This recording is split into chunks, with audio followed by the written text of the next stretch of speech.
সোমবাৰে মুকলি অনুষ্ঠানৰ পূৰ্বে বটদ্ৰা প্ৰকল্পস্থলী উপস্থিত মুখ্যমন্ত্ৰী ডক্টৰ হিমন্ত বিশ্ব শৰ্মা।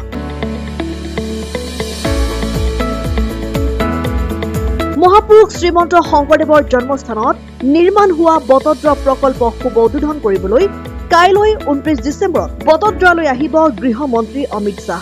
মহাপুৰুষ শ্ৰীমন্ত শংকৰদেৱৰ জন্মস্থান বটদ্ৰা থানৰ ঐতিহ্যমণ্ডিত আকাশী গংগাৰ তীৰত নিৰ্মাণ হোৱা বটদ্ৰা প্ৰকল্পৰ কামৰ বুজ ল'বলৈ আজি উপস্থিত হয় মুখ্যমন্ত্ৰী ডক্টৰ হিমন্ত বিশ্ব শৰ্মা। উল্লেখযোগ্য যে 29 ডিচেম্বৰত বটদ্ৰাত উপস্থিত হৈ মাংগলিক অনুষ্ঠানৰ মাজেৰে নাম কীৰ্তন গায়ন বায়নৰ অনুষ্ঠানৰ মাজেৰে ৰাইজৰ বাবে মুকলি কৰিব গৃহমন্ত্ৰী অমিত শ্বাহে। 2000 গায়ন বায়ন আৰু আয়তীৰ নাম কীৰ্তনেৰে অমিত শ্বাহক আদৰণি জনোৱা হ'ব। 60,000 ভক্ত বৈষ্ণৱ আই মাতৃৰ উপস্থিতিত অনুষ্ঠিত হ'বলগীয়া এই বিশেষ অনুষ্ঠানৰ পূৰ্বে আজি বটদ্ৰাৰ প্ৰকল্পস্থলীত মুখ্যমন্ত্ৰী ডক্টৰ হিমন্ত বিশ্ব শৰ্মাৰ লগতে মন্ত্ৰী পীযুষ হাজৰিকা, মন্ত্ৰী বিমল বৰা, কেশৱ মহন্ত, বিধায়ক ৰূপক শৰ্মা, জিতু গোস্বামী, ৰমাকান্ত দেউৰী আৰু শশীকান্ত দাস উপস্থিত থাকে।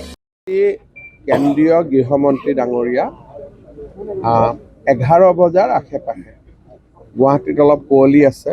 মই ভাবোঁ যে 11টা 11:30 আগত লেণ্ড কৰিব নোৱাৰিব। তেখেত ইয়ালৈ আহিব। প্ৰথমতে মহাপুৰুষ শ্ৰীমন্ত আবিৰ্ভাৱ ক্ষেত্ৰৰ তেওঁ শুভ উদ্বোধন কৰিব। গুৰু আসনৰ ওপৰলৈকে গৈ গুৰু আসন যিটো একদম হায়েষ্ট ইয়াৰ উচ্চতালৈ গৈ তেখেতে আবিৰ্ভাৱ ক্ষেত্ৰখন চাৰিওফালৰ পৰা চাব। তাৰপিছত তেখেতে নাটঘৰলৈ যাব, য'ত নেকি আমাৰ আইসকলে দিহানাম প্ৰদৰ্শন কৰি গৃহমন্ত্ৰী ডাঙৰীয়াক দেখুৱাব। গোটেই ৰাস্তাটো শংকৰী কলা কৃষ্টি আৰু গায়ন বায়নেৰে এটা আধ্যাত্মিক পৰিৱেশ সৃষ্টি কৰিব। প্ৰকল্পটো কালি উদ্বোধন হ'ব, কিন্তু জনতাৰ বাবে খুলি দিবৰ কাৰণে আমি কিছু আৰু সময় ল'ম, প্ৰায় এমাহ সময় ল'ম।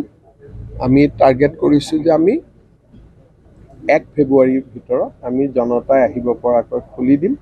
শেষ মুহূৰ্তৰ কিছুমান কাম থাকিব আৰু কালি যিহেতু ইমান মানুহ সোমাব, অলপ চলপ গছ-গছনিৰ ক্ষতিও হ'ব। এই গোটেইখিনি ঠিক ঠাক কৰি আমি 30 দিনৰ ভিতৰত ৰাইজৰ বাবে মুকলি কৰিম।